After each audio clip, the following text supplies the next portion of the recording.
Hello everybody, going to make you a Firewood Friday video and welcome back to the channel. And today we're just doing a bunch of various tasks, and we're going to try to get this nasty stuff split up into just shop wood, because it's just full of knots and some of it's too short, there's Y's. So we're going to get some of that put into one of them plastic bladders. Meanwhile, the last of the trees that come down for the kiln build site, we got to get the chipper over here, and that's what Eddie's getting, the chipper hooked up, bring it back over. Various piles of firewood and debris. This was that last tree you seen on the last video. Got to get rid of these stumps, and this is the last big tree that had to come down to get us into the area where we can get this flattened out for the kiln. So we're getting there. It's a slow process. So we'll get the chipper over here, we'll get this taken care of, and just keep moving forward here.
All right, that tree's gone,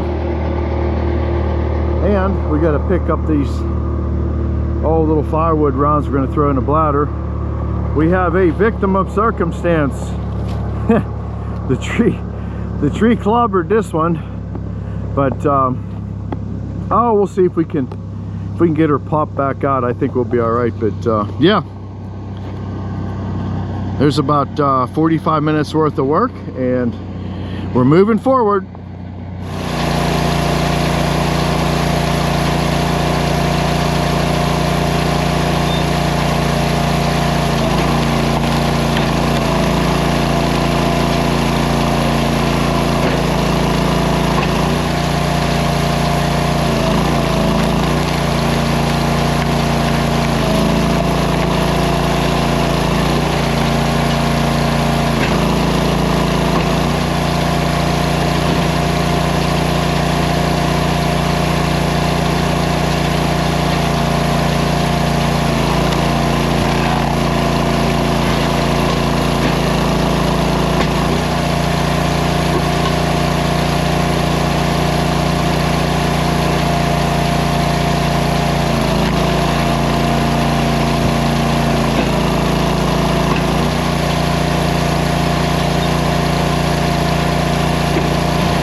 wrapping her up for today.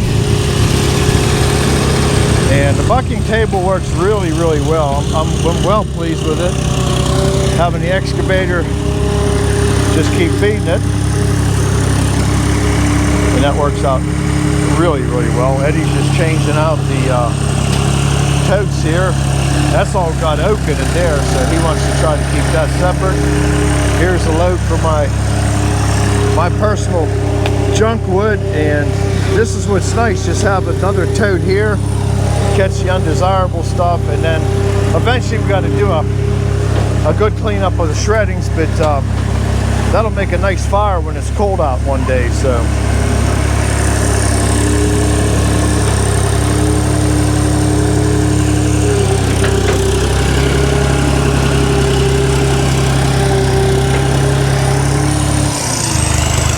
and here was a couple others we did earlier today. And looking around, the tree is gone. The stump disappeared, and it's looking good. The wood yard is coming along, so let's go get some water and sit underneath the shade tree. Yeah, my favorite part of the day again. Isn't this nice? Oh, look at this. We got carpeting. Got a new Detroit table. Yeah, look at this. Detroit green. Beautiful. Oh, place to put our water and our coffee, and exactly. Yeah, it's beautiful. And we're gonna call this Horvath Park. Yeah. Yeah. I like this. Yeah. I want to put a seesaw up. That, or maybe a swing set or something. Eddie said hammock. Probably fall off and get hurt. Yeah, we gotta watch Hank. Eddie said we're gonna. What did you want to do? Hammock. We got two trees behind you. You don't see. We could put a hammock up here. This retirement thing I'm liking. Yeah. Have a couple pillows. Yep. Yeah. But I hope you enjoyed the time lapse. I don't know how it turned out yet, but it gives you an overview of the process. And not everybody has an excavator, but you really don't need an excavator. But boy, does it make it nice. Just put the logs up on the table, buck them to size, put them on that roller, take them to the lift table, and two guys can bust up a lot of firewood in a hurry. Because what you've seen in the time lapse was not much over a half hour is about what it translated out to. So you've seen what we had there. And also at the end of the video today, you've seen on the Friday Eve video, my son Mark had a fire at his house, and he took one of my cameras with him yesterday, and if he has dropped it off, I will try to put that on the end of this video and show you the damages. And he did it on his own. He did his own walkthrough, so we'll see what he comes up with. We'll see what comes up with, and I think there'll be some pictures and stuff. So but other than that, if you like the Firewood Friday videos, let us know. It's something different outside of the sawmill, but everything we do is with wood. Pretty much. And I got to get back in the shop. Weather's going to start. We're in the first part of August, so we got a lot to do before snow flies. So again, if you like the video, please give it a thumbs up. And we are close. We're getting real close to 100,000 subscribers. Real close. And we're right there. Yep. So hey, thanks again, and we'll catch you on the next one when we're sawing we're going to do one big humongous white pine, so stop sign video. It's going to be wonderful. It will be. Go over with time with the Eddie Horvath. That'd be me. Yep. And watch the lower end of the mill. I don't do much filming up here. You gonna start cooking? I'm thinking about my homemade halushki with kibasi. I mean, it shouldn't even be called halushki. It's just killer. But I think that's going to be my first one. Very good. You did that in the wintertime when it was snowing. We cooked it outside. And we get to eat it. Yep. So, hey, thanks again. We'll catch you on the next one. All right. Thank you. Bye-bye. Well, hi, YouTube. This is Mark Galici here, Jr. Going to share my story here. We had a little incident at the house.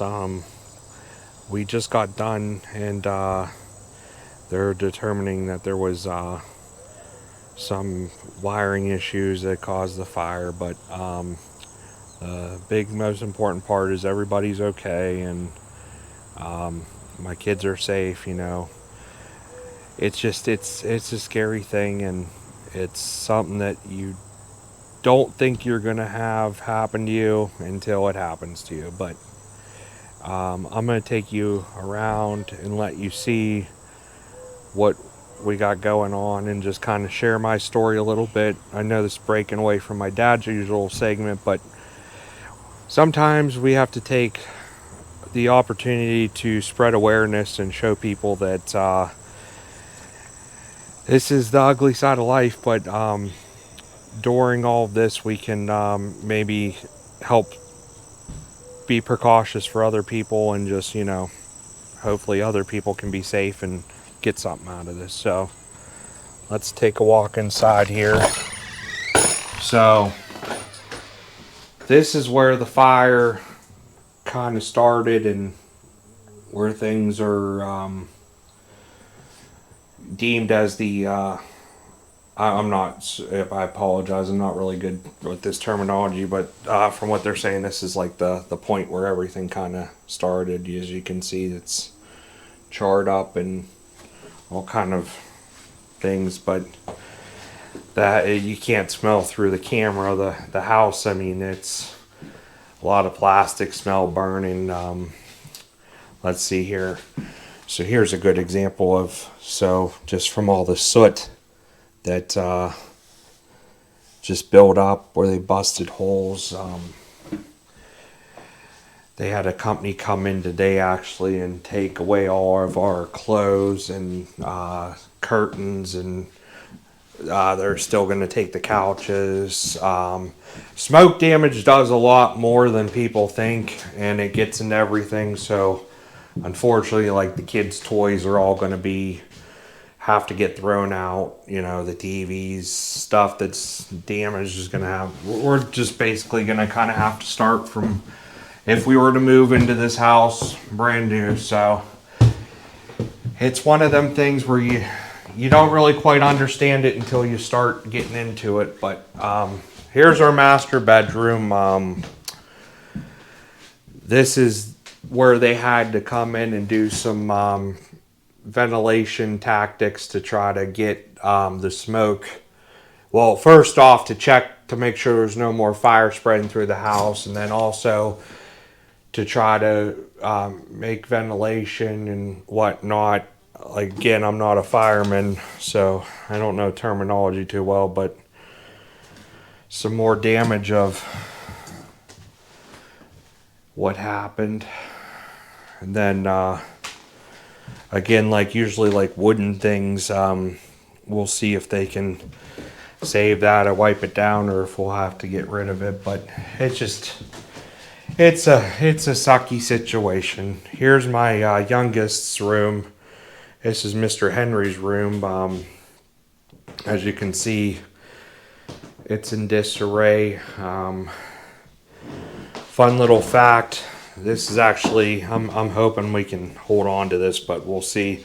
My grandfather, he actually made this for me when I was a kid, and I passed it on to Henry, and I'm hoping we can save it, and we'll see.